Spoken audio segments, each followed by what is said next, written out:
Mean Girls, the original, as it is very camp and it's gay as tits. So But gay. this is a whole other level of Yeah, LGBT when this it is the comes to might be the gayest movie ever made. what makes this new version gayer than the original. There are a lot of young people who are very out.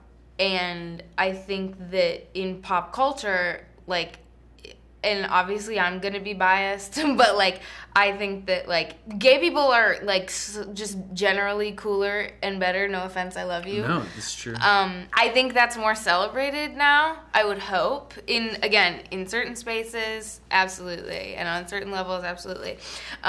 This is also like a cast of some like gays. Like, hello, like, come on now. Like, if you're putting like really, really sick like gay and queer people into a cast, it's inherently going to be gay and very cool. More confetti, more glitter. Yeah, I mean, films are always representative of their time. So I think what Tina did such a great job of, as well as Samantha and Arturo, our directors, is that we wanted to show what it looks like to be in high school now. And, you know, we can talk about representation, but these kids are just living it. Like, you're out and you're proud, or you're not, or you're an ally, or like you exist in this colorful world, and period. You know, this is the world that we're in, so might as well show it on screen. And the musical element, I think, adds a lot. It's like, oh, you thought that was drama, but let's sing about it. And it's like, oh, this is gay. Oh, this is gay as it gets. They singing and twirling and glitter.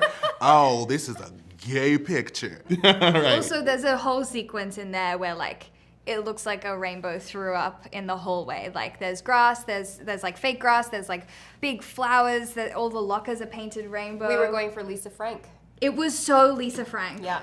Oh, I loved it. And you had like incredible eye makeup and like, yeah, so much fun. I don't know, it just embraces the fact that everyone feels a little queer and like it's just 2024 maybe. It's 2024 and like the environment has changed a little. Yeah. Yeah. If you tell me Karen is anything but like pansexual, I have beef with you. Like she really is a pan queen. Yeah. There's always been elements of the story that deal with, you know, teens coming out and relating to each other through that time, and hopefully these updates reflect kind of today's moment. Reneé, I have seen some talk online, some rumors, some murmurs that people actually think Regina is part of the Rainbow Mafia. What do you think about that? Not the Rainbow Mafia. I think that, I mean, like, for me, she absolutely is. Like, I got into, like, an argument on Instagram about this, and hell yeah, I'm arguing on Instagram. So somebody was like, she's not a lesbian. You sound da-da-da-da-da-da. And I was like, all right, so maybe she isn't to you, but for me, she is. So shut up. Be mad. Go home. Touch grass. I was the one in the screening room who gay gasped when it was revealed that Janice is now part of the Rainbow Mafia. So can you talk to me about that decision? I think, you know, young women are just more comfortable being who they are than, like, you know, when I wrote the original movie in 2004, I was writing about my teen experience in 1988, right? And I had so many gay friends, and everyone was out within our friend group, but nobody took a same-sex date to the dance. Like, everyone was just sort of like living in this light, you know, 80s closet, right? We were all baby George Michaels, right?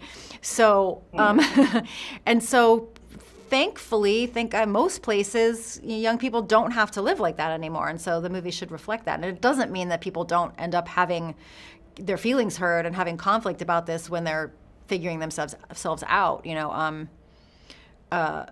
But I think the Janice Regina relationship is one of the most interesting relationships in the film. What do you think having a queer Janice, you know, be canon will mean to fans watching the film? You know, I think in our like OG, being a lesbian was derogatory, and it's so beautiful that we get to like put that right back on its head. Like, you can call me a pyro-les if you want. I'll light you on fire and I'll still be a les. You know, like, it's fine. And I think Janice has taken it on the chin before, and now she makes the choice to either sit with her real friends or no one at all, right? She's not gonna put herself into a box to try and fit in with these people who won't take her as she is. And I think that's a powerful lesson for all of us to learn. This is a bit of a spicier question, but who or what is in your burn book right now?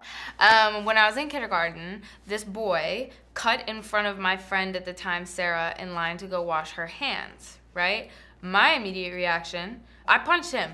I punched him in the face. And it was the first time I ever got in trouble for like physical violence in school. Yeah. But I was like, this is justice. And I remember going home and my mom was like, yo, like what happened? And I was like, I punched him. And she was like, Reneé, you can't hit people. And my dad was like, yeah, you can't hit people. And then once my mom left, my dad was like, that's my fucking girl. In 8th grade, my friend and I, he had a YouTube channel, and he asked if I wanted to make a Minecraft series with him. And then he was like, you can't be annoying, though. And that hurt. Of course that hurt. That hurt because I was like, I'll end him. I annoying. And that I'll hurt. end him. I'm sure he's chilling now, but No, at fuck the him. time. Right now, it's 1 degree Celsius in New York City, and that is in my burn book. Especially coming from Australia. Like, I had just been in Australia where it was gorgeous, like 28 degrees Celsius every day, and now I'm in freezing cold. I put vegan gum in my burn book. Gary gave us vegan gum and it disintegrated in my mouth. There wasn't no flavor, there was nothing. I'm gonna say avocados. We had a talk this morning. There was a debate. I care what no one says. They're nasty and they taste like absolutely nothing. What's in my burn book? I can't drive. So the fact that I can't drive Period. is in my burn book. I just failed my driver's license exam update for my passing Again? group for the 3rd time. Oh no, Avantika. And this time it was really just, the guy who was like writing my thing was like, I really would have passed you, and you just freaked out when the ambulance was coming, and like that's a critical driving error. And I was like, I drove so well. Anyways, the whole entire DMV as a concept is in my burn book. Yeah, Is in my I burn agree book. with that. Where do you currently stand on a sequel to the original? Yeah, a sequel to the original, I don't know. You know, if somebody, I don't think I could write it. If some writer had a hot take on it, for me, it's like, hopefully the characters from the original have outgrown their behaviors and are now nice, not interesting people. But if someone's got a hot take, bring it over.